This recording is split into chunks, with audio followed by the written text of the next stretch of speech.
Okay, so Sunday morning, most people are like rolling their eyes at these two crazy people. Uh, but what a great moment to talk about desire. And for everybody who's listening, for who the word desire is just, a normal English word like say love or beauty or power or so many other of these abstract yet strong words. I want to dive into a little bit from you. What is what is desire? As a therapist, dancer, researcher, woman, what is desire? Okay, for me, desire is anything that turns you on, yeah, you, uh, that allows you to come alive.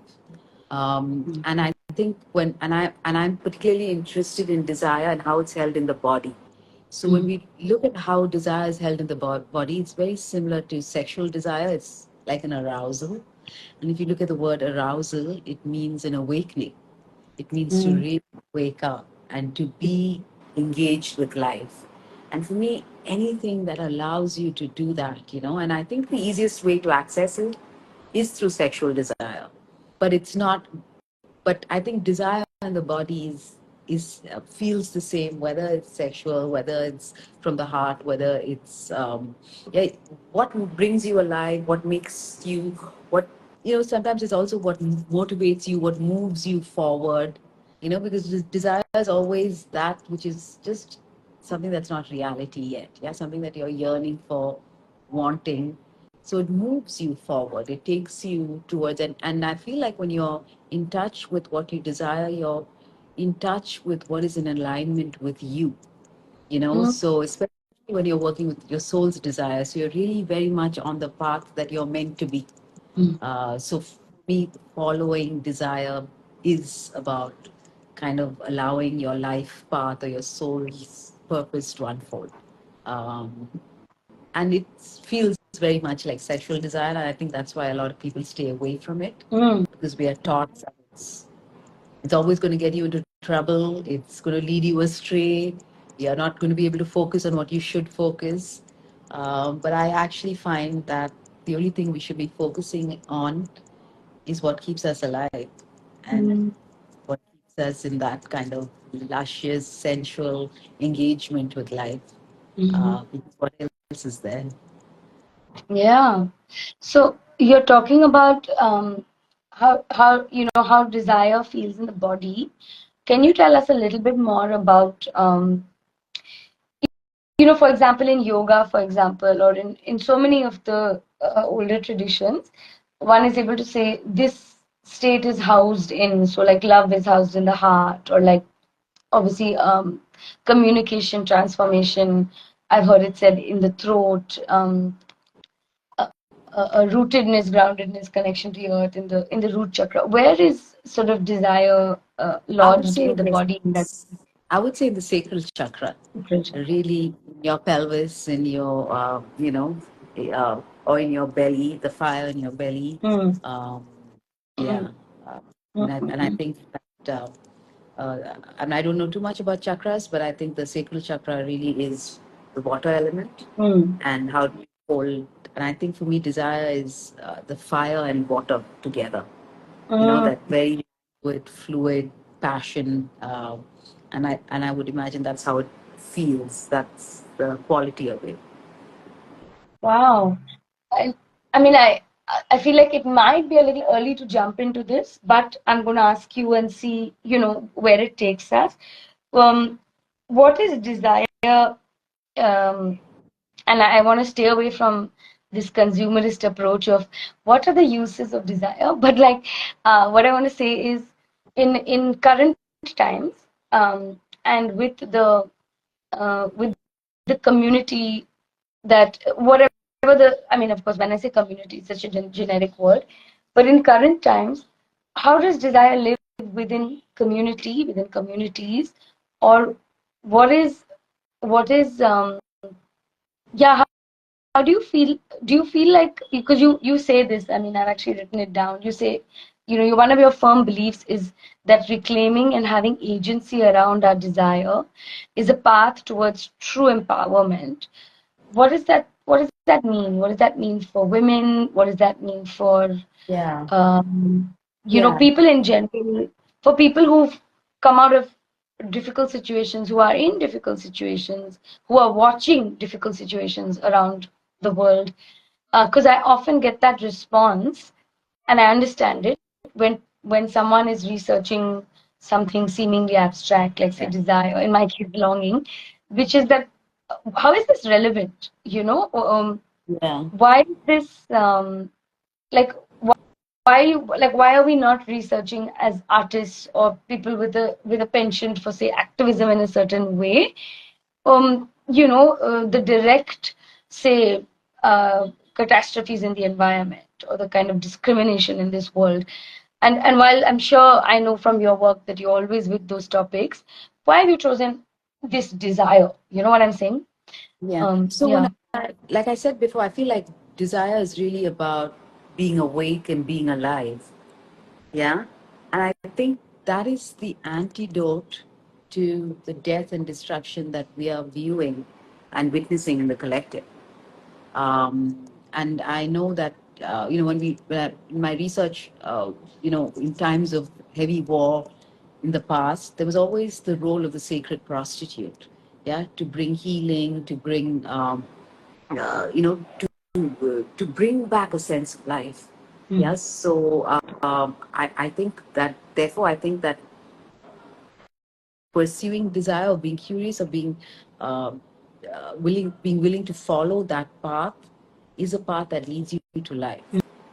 Uh, Mm. and what we're viewing now is kind of this dysfunctional um, desire for power, Mhm. uh, Mm. which is which leads to destruction, which is kind of the opposite of life. Mm. You know, Mm. Uh, I think there's a direct connection.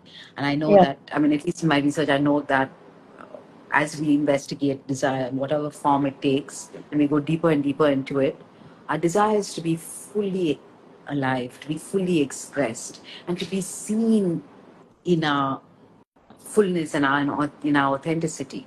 Mm. And that ends up being the desire, the underlying desire of almost every desire. Mm. When you're following that, it's very hard to destroy, or this meaningless destruction. There's Mm. certain kind of destruction that is necessary for growth. Mm. And then there is what we're witnessing, which is just mind-numbing, heartbreaking. I Mm. think I think the antidote to that is to seek out uh, desire, pleasure, rest. All of that is the antidote of this. And I think at the underlying desire, pleasure, rest is really love. Mm. So yeah. Yeah. So I see it as a direct, like, way to even to navigate how to witness this. You Yeah. know, uh, you know. Yeah. Yeah. Yeah. Absolutely. And also, I guess in a way, what you're saying is because we can be quite narrow about my role, your role, um, in that sort of very functional, sort of direct result oriented way of speaking. But you're also proposing, and correct me if I'm wrong, but I think you're also proposing that when we tap into our desire or these states within us, you're also sort of bringing this state, while as we can see from the news, there are the bringers of violence, fundamentalism, hate. There are enough kind of bodies, institutions, organizations, and um, power figures that are holding those states. So in a way, one way of being of service, other than sort of directly say donating or like using your voice to protest, which I know a lot of people are. Another way of doing that is also to your body be the Yeah. conduit, be the thing that Yeah. keeps these other states, Yeah. love, desire, power, longing, Yeah. etc., you know, Yeah. in the flesh, on the planet, in a way. Yeah, I think it's a very potent form of activism. I Mm. really believe that, Yeah. Um, the other thing that you were asking me about women is I feel like we see it all over, that the first thing that we try to suppress, especially in a female body, is the desire. Yeah. And Mm-hmm. anyone seeking power and control, we try and suppress desire, because when you're not allowed your desire, you Mm. don't know what turns you on. You Mm. don't know what is in your alignment, and you become a Mm. very easy puppet Mm. for the other, or Mm. the power structure or patriarchy. Exactly. Exactly. It's a So I direct also think clap it's a back. very, yeah, Mm. yeah, very personally getting to know your desire Mm. is immediately allows you to go beyond that sphere of control. Mm. Uh, you know, um, and something else I wanted to say just came to me. Yeah, it'll come back. Yeah, with something about women and yeah, Uh, getting to know desire in our bodies. Uh, yeah. Yeah. I'm going to ask you how this happened to you, how this theme, this topic became your theme and your question. I know that you've used authentic movement and natural dream work as some of the modalities. The piece that we're going to talk about today, for those listening, uh, then became sort of one of the culminations of Brinda's research, which has sort of formally been happening since 2017. But knowing her, I know it's been happening for much longer. Um, and so this performance piece, becomes a way to really offer this research into, the performance watching community. So Brinda, yeah, tell us a little bit about how this happened to you, and then about how you've kind of used, actually, what is authentic movement and natural dream work, briefly, and then how you've sort of used these to enter. sure. So for me, I think it really was in 2015. I was kind of in this very happy marriage. I had my three boys, and everything seemed wonderful, and it was wonderful on one hand. But I think I had really gotten a little lost in the role of motherhood, and and I felt like I I couldn't experience myself fully, and there was a constant kind of looking for on the outside, and then noticing that desire, when it felt like it had no place for a there was no place for a married woman with three children to feel desire beyond, within her marriage. And that felt, I mean, I know that, so there's this that makes me really happy, and there's something that makes me really alive, and it felt like you have to choose between the two. And that kind of got me started to, I mean, because it was also, I'm a dream work practitioner, so it was also something that was coming in my dreams. And in an authentic movement, I was in a retreat in Tuscany, and I remember there was the first time I really allowed myself to experience the sensations of desire. And it was so delicious. And I remember my teacher saying, but look, you've come alive. And I was, and I felt like, how could something that brings you fully alive be not okay? Why Yeah. is it not okay? So that kind of got me started. And then I realized, I mean, and now work together, that this is something that I've always been fascinated by. When I was three, I think my first dance performance was when I was 3 years old. I did a Bharatanatyam thing of being Krishna and Radha, and it was this love story. And I think I've always been hooked on that. My solos, when I was younger, it was always about love, relationships, Rilke's poem of togetherness between two people is an important, those were the things that always moved me. Um, and then I realized this the ability to be in love. It's not something that happens, that you fall in love, that first falling in love, that first rush is something that we can have for the rest of our lives. It can be something that we can be engaged with all the time. What is it to be fully alive? Mm. What is it to be seen? And in order to be seen, what does it mean to reveal who you are? Because we are constantly playing our little parts, and as much as we want to be seen in our authenticity, we're also hiding and playing these roles. So so if we want to feel, do we have the courage to reveal who we are, and how does that happen? And it really, for me, was authentic movement, there was a space to keep finding who we are, things that are not something we would never want to show somebody else, to feel it, to see it, to live that. Yeah, sorry, I know I went all over the place, but I don't know if that answers. I mean, that is Yeah, the nature of this question and this research, no? Like in your piece, what is that line that you say? Did he call your feminine ways? yeah, Um, rambling, lacking in clarity. Go ahead. When does he call your feminine ways rambling, lacking in clarity, coherence, and emphasis? Do you wonder if you're stupid? Yeah. for me, I mean, when we were in that process together, so for those who are watching, I was also part of Brinda's process for the making of Spiraling into Desire.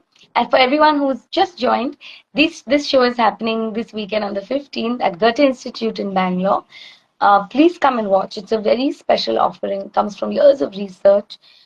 Both as you'll be able to see the research of the dancing body, you'll be able to see the research of the therapist, um, and of course, um, of also the collective stories, because this beautiful piece draws from an ancient myth. And I learned so much from being, the outside eye sitting in this room during this research time with Brinda. But coming back to that sentence that Brinda just shared about, can you repeat it Yeah, one more time, Bri? it's from Marion Woodman's book, Leaving My Father's House. She says, when he calls your feminine ways rambling, lacking in clarity, coherence, and emphasis, do you wonder if you're stupid? Because I think we have, as a community, privileged the linear, focused, Yeah, getting ahead, yeah, and this kind of love is a very different space to inhabit, right? And that's seen as emotional. You're meandering. You're not. yeah, You have no clarity. yeah. Um, Yeah, and how many times have we, as a symptom of that suppression of desire that you're talking about, how many times have we, and I was going to say we as women, but I know that it's not a women thing. I know there's a lot of men, a lot of close friends I have who are able to feel into their emotional intelligence, who are able to come from the heart, who are constantly sort of censored in silence. And you'll be told things like, I've been sent an email that has said once to me, can you not use I feel so much? And can you use I think? And I was so young, I couldn't speak back to that. I really wish they would try that with me today. But but it's really like constantly yeah, being told, get to the point. What is this meandering? What is this context giving? What is this, in the way that you also, without realizing it, kind of apologized and said, no, no, I've gone everywhere. But everywhere is where we want yeah, to yeah, go, no? Like even as yeah, artists, we hunt in the territory of the unknown for our material. And the unknown is not lit by a straight, as not a concrete path with street lights on the side and a clear arrow sign. And that's also not what we signed up for. That poster of the straight and narrow concrete path with the street lights and an arrow looks a lot and sounds a lot like patriarchy and capitalism to me. So I just feel like when we're taking the meandering way and really fighting our own patriarchal voice, which is saying, hey, don't be stupid. Hey, get to the point. Hey, whatever, have more clarity. It's a lot of work. And I think the first bit of patriarchy you're encountering is the one that's in your own head telling you that you're not clear enough or straight enough or whatever. But Bree, tell us about authentic movement and natural dream work. And let's go straight to the piece now, because I could really talk to you for 3 hours at a time minimum. Yeah. I want to actually, before I will talk, but I just want to say actually, yeah, it was really. I mean, the fact that you accompanied me as a dancer, when you're creating 100 pieces and you're doing it, like at any point you have 4 or 5 different pieces that you're ready to perform or rehearsing, to be willing to really stay that 2 years of my this meandering, and it means a lot, because I feel like a lot of times, because I've been wanting to do this piece in some form since 2016, 2017, um, but it just was going like this, and it felt like there was no peace, and it was really you standing on the outside and being willing to allow this to, and not rushing it and saying, oh, by this, there was really that ability to hold that, which allowed something to emerge. And I was telling you this morning, it was really like being the midwife of this, and I think I feel really lucky with all my collaborators that they had that ability, and when you say about men, I think Rick and Vinod, they also brought in, like, the ability to allow this and inform it in a different way. And I feel so grateful. So yes, it's not something that it's just women, it's really the ability to touch into the feminine. Yeah, And absolutely. yeah, and I feel super grateful for my Yeah. village of people who are able to do that, with whether it's the filmmakers, Swati, all of them have, and which is why this came to be. Okay, I'm going to talk about authentic movement. Authentic movement is a practice, like a yoga practice, but it's a practice of where it's really simple. There's a mover and there's a witness. And the mover closes their eyes and moves, and the witness just witnesses. But what happens in that process is both the mover and the witness are learning to witness themselves, and witness themselves in relation to the other. So, and as we know more and more about who we are actually creating a space for the other to exist without our projections are on that. So it's a very kind of freeing, non-judgmental, compassionate space that Mhm. allows anything and everything to exist, even Mhm. non-movement, stillness, sleep, all of that. Mhm. And I think what happens in authentic movement is we really learn to hold space for who we are in the here and now, which for me is the greatest act of love.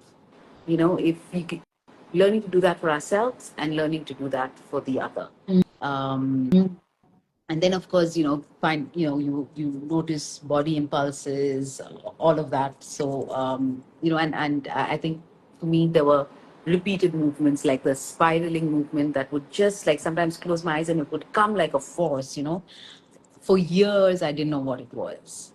Now I'm beginning to get a sense of this really being my libido, my power, the kundalini rising. And I see it in workshops I facilitate. It's almost immediately women and men go into that kind of spiraling.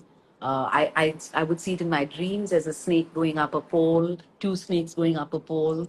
Um, so I had the experience of this movement for years, and Mhm. now slowly I'm beginning to get an understanding of what it is, Mhm. just by kind of witnessing that. So that's authentic movement. Natural dream work is a that Jungian analysis often works with dreams. Natural dream work is not a Jungian analysis, but it looks at dreams as messages from the unconscious. Yeah, so the if you think about the psyche, like the physical body, is always moving towards healing. What we were not able to process in our cognitive conscious lives, the dreams process in during our sleep. Mhm. And learning to kind of look at these dreams, engage with those dreams, what we do is we consciously engage with the unconscious, and that kind of allows things to unfold. Mhm. um, you know uh, the healing happens.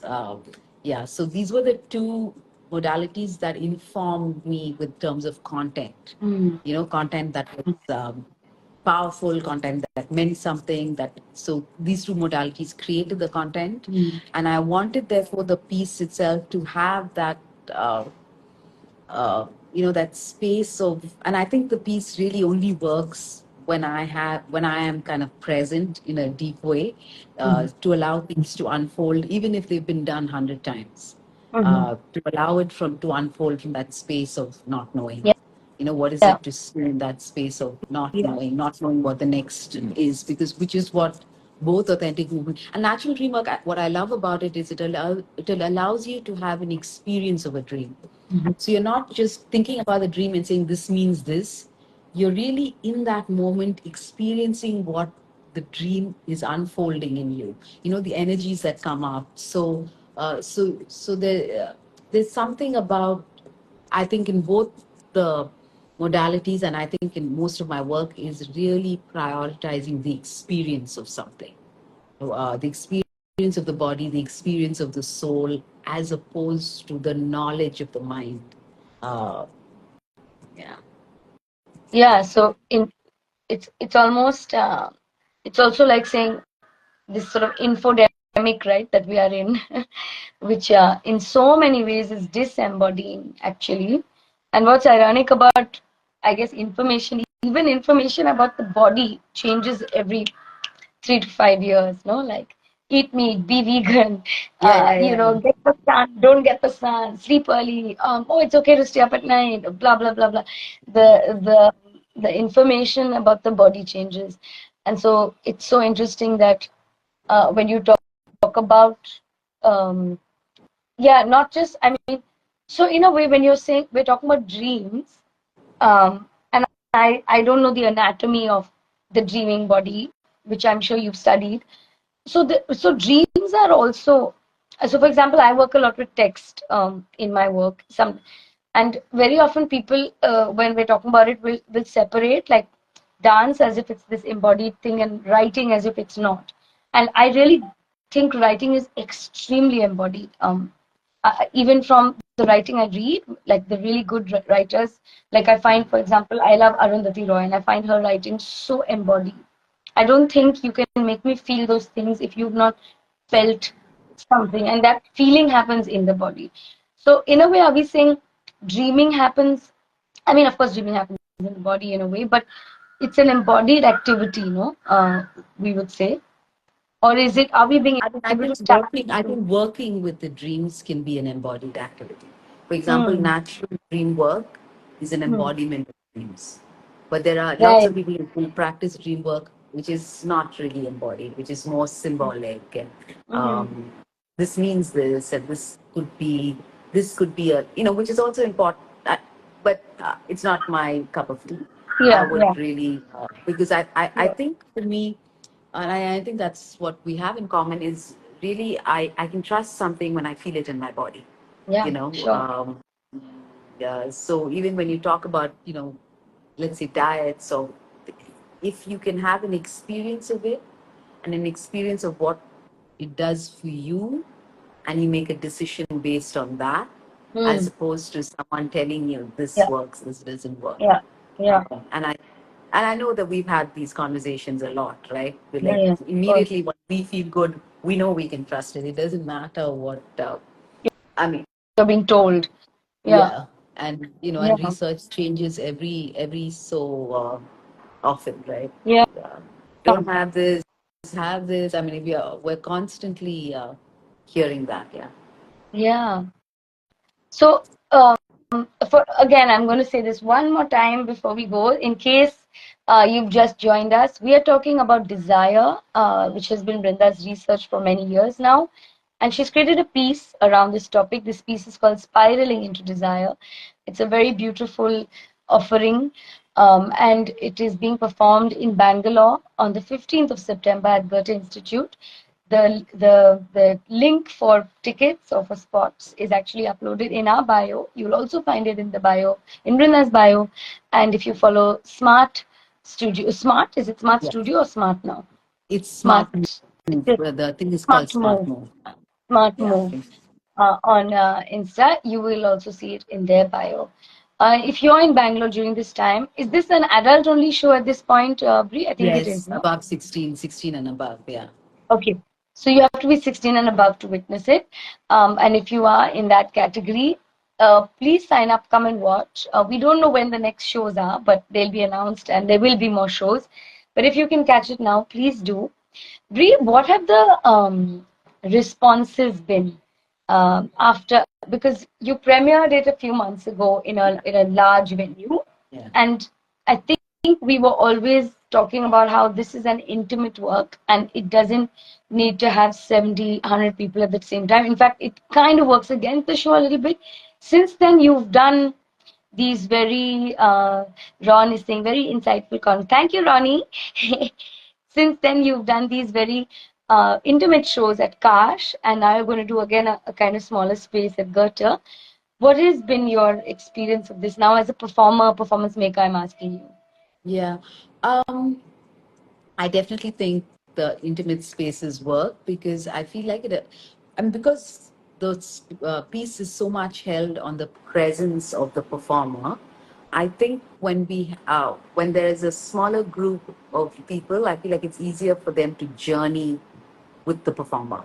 Yeah. Yeah, and I do think these pieces, like a lot of your pieces, I think um, uh,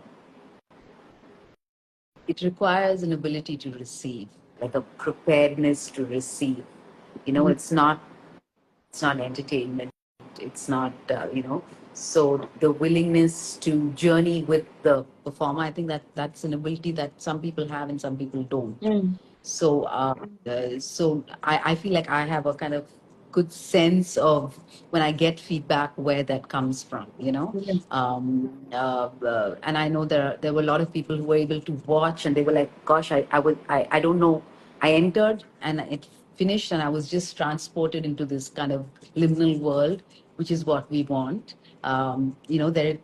First of all, to acknowledge the existence of this liminal world. Mm.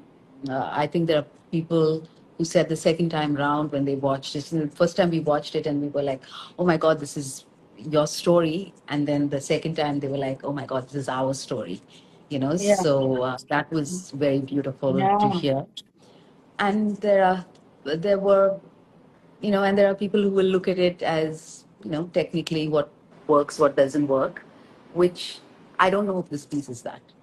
It's Right. useful for me as a performer to hear that, so I can give, make changes and all of that. But I think to be able to receive this performance, for it to be valuable, there needs to be an ability to journey, Yeah. and to be, which is not always easy, I think. Yeah. Uh, so, yeah. I mean, a lot of things that you just said, I want to kind of highlight. One is this thing of coming back to watch the show again. Now, I know that in terms of sometimes money because of the ticket, or sometimes in terms Mhm. of just time, we are urban dwellers are very busy. It's very rare that you watch the same show twice. But I do want to say, as a performance maker myself, and as an avid watcher of performances, and everyone here who listens to a song on loop or who goes back and watches their favorite movie the second time or reads that book again 10 years later knows this, Mhm. that any piece of art, not just live performance, is such an alive thing, and that it's alive because of you, because it speaks to you. Like, I read a book today and I read it 5 years later. I'm in a different point in my life, different things happening in my body. I'm a whole other person 5 years later. And so that book speaks to me differently. And so watching actually something twice or thrice over a period of time is an incredibly revealing experience. Yeah.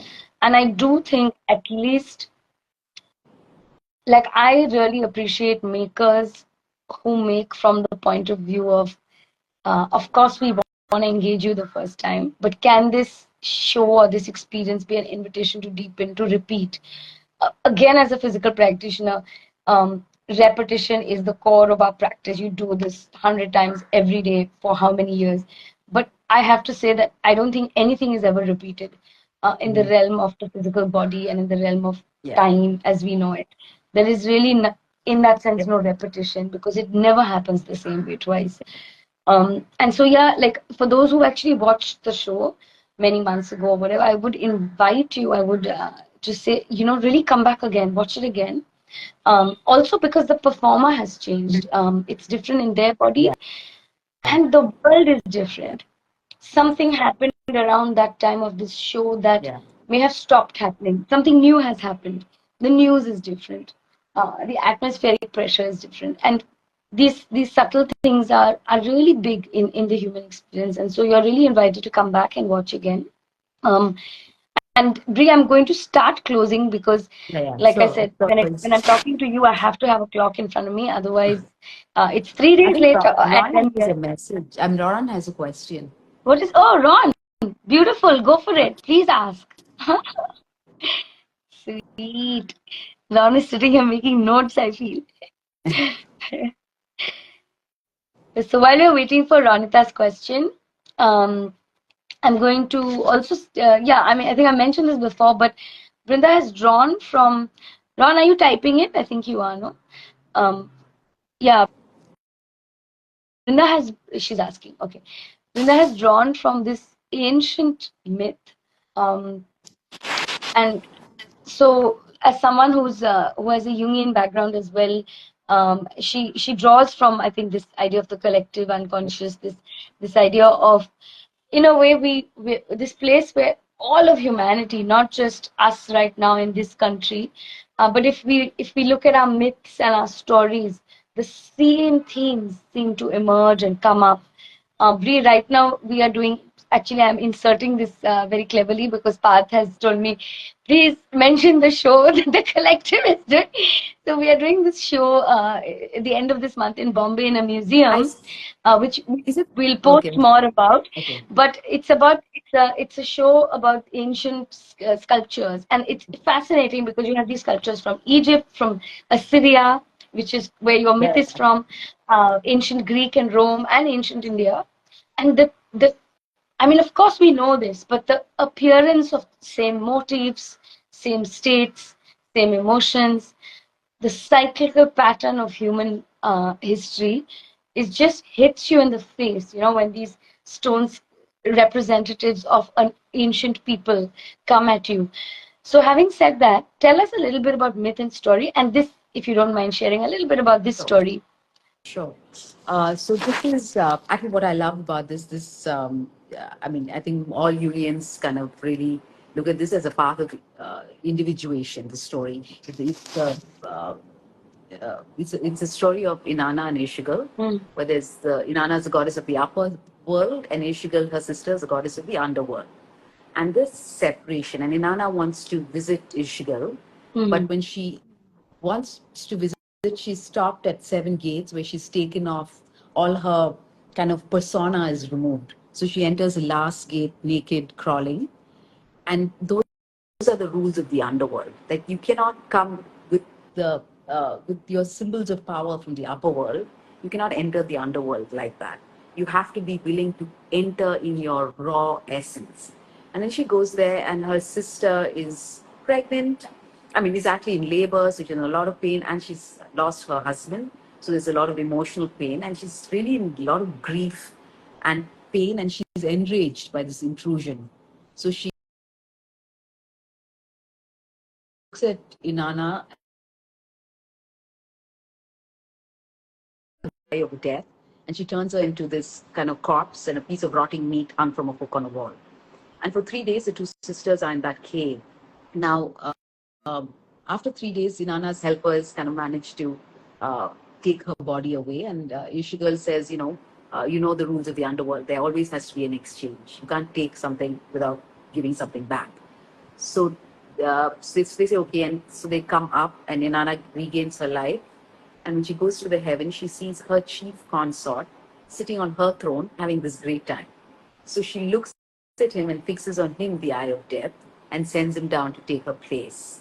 So what this myth, I mean, and the myth continues, but what this much of the myth really shows is there's a separation, right? There's this beautiful, sexy, intelligent, fertile woman, and there's this other woman who is who holds anger and rage and destruction, and we separate the two. We are allowed to be mothers. We're not allowed to destroy. We are, so, and that separation is the biggest wound of patriarchy, and exists in men, women, everywhere. Where something is revered and something is vilified.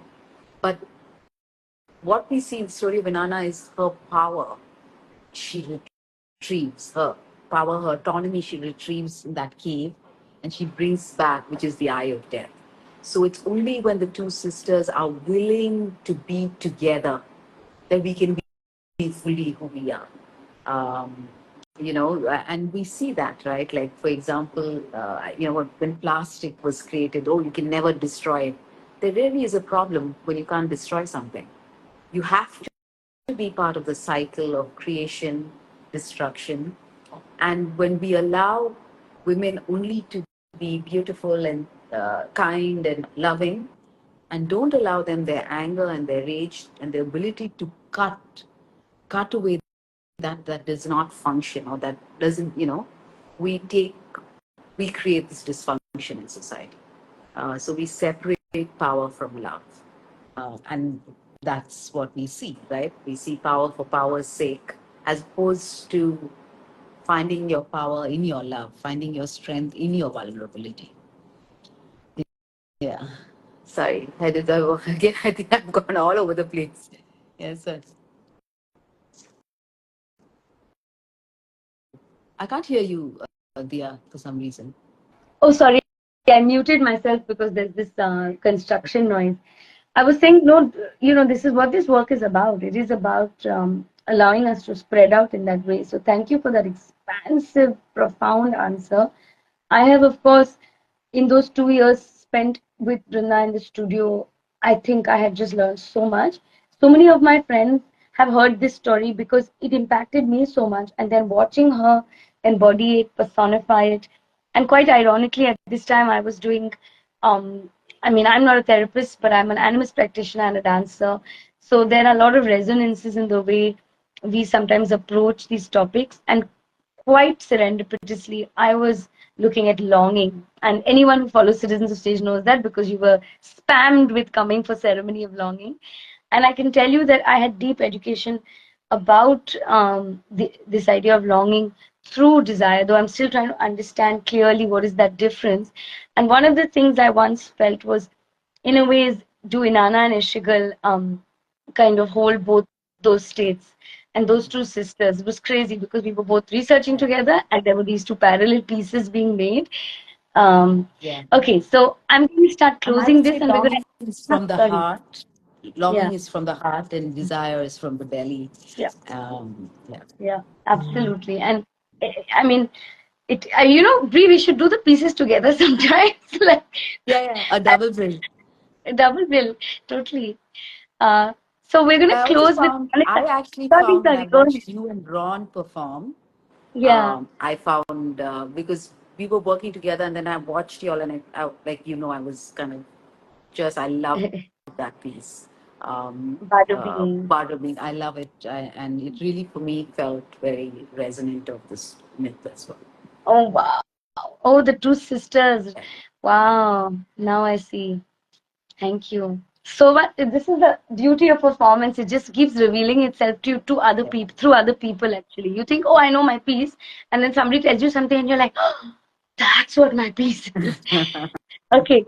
So Ronita has asked this beautiful, expansive question in the tradition of this talk, which is, as a performer, when I bring extremely personal pieces to the audience, I often wonder how is the audience perceiving it? Because it is it a blur about my own experience and the people's experience? How do you navigate this?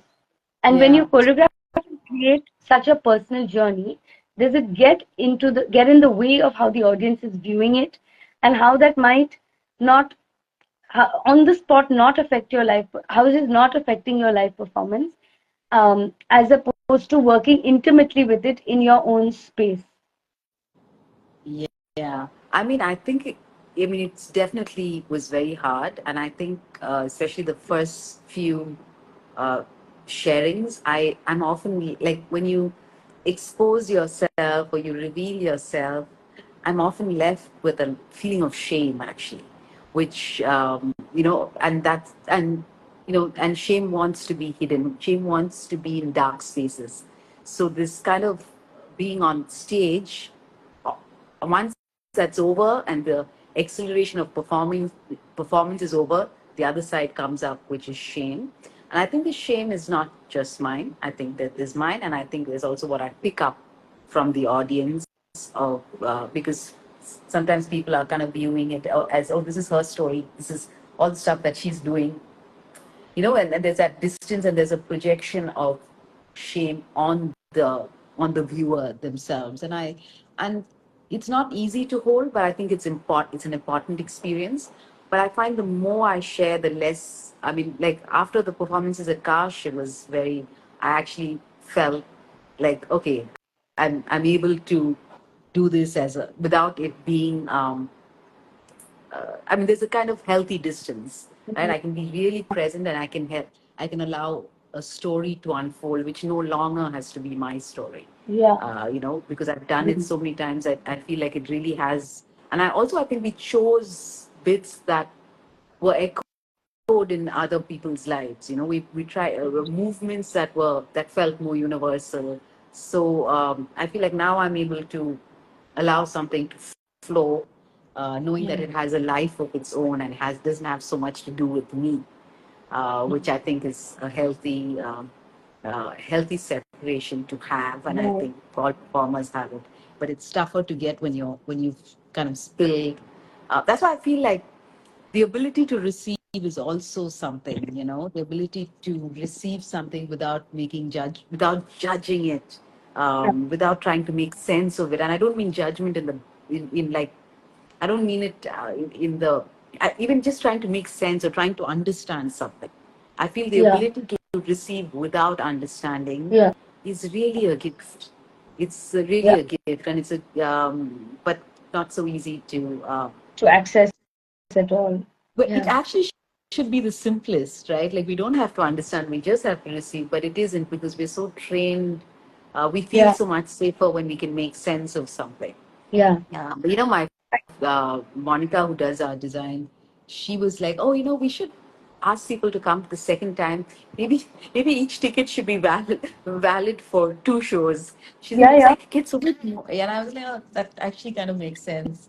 No, Uh, I have said these same words before to many of like this thing of I think most of my shows are a second time it lands kind of yeah, a thing. I've had this for a long time, and I really yeah, feel like for anyone who's creating, I mean, I think we're all creating work from our own experience, even if you're creating work about a poem someone else has written or yeah, history that happened 100 years ago.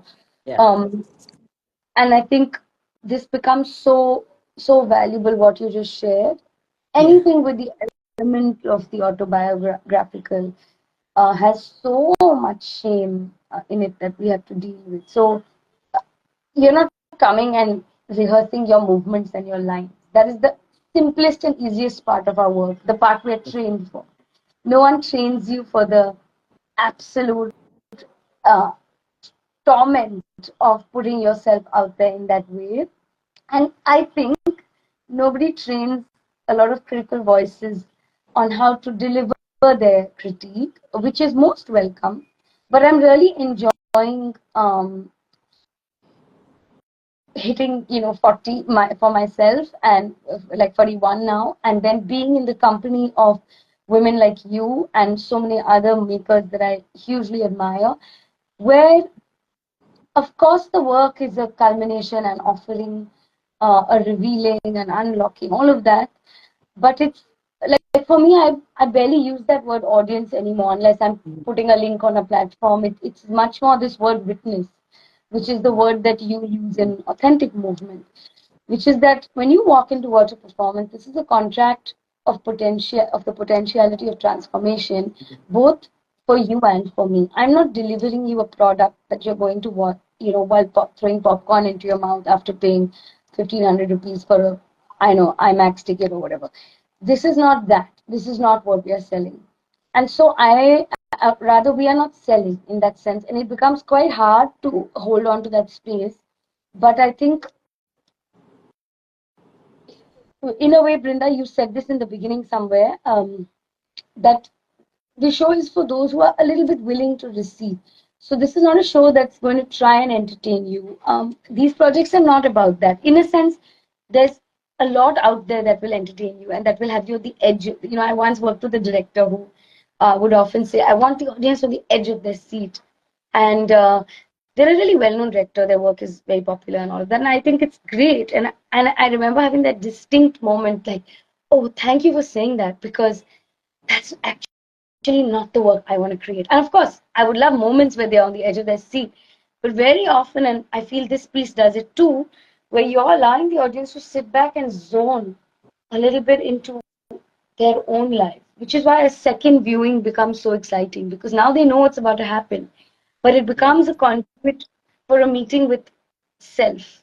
Yeah. And I think that's what human beings have used performance for a very long time. Yeah. Before stages and fancy lights and mics and Yeah. tech and video and all of that. Yeah. So, Bree, any closing sentence from you? Thank you so much for having this conversation and coming on to Cos Connect. This has really been one of the most exciting conversations I've hosted. Please come watch the show on the 15th of September at Goethe Institute. The link for tickets is in our bio. Yeah, don't miss this. It's and after that you must come talk to Brinda after the show and give her your response, your feedback, all of it. Yes, Yes. Bree. Anything that you'd like to end with? Thank you, Ronita. No, I think no. I think just to say a big thank you. You've been so lovely the way you've spoken about me. But you really should know that you were a dancer that I loved to watch. And it meant so much that you were willing to. It made me feel like I had something worthy to share. Your willingness to just sit and journey with me, otherwise, because I know what I like. I love my therapy work and I feel very sure in that space, but the creative space is always very challenging for Yeah. me.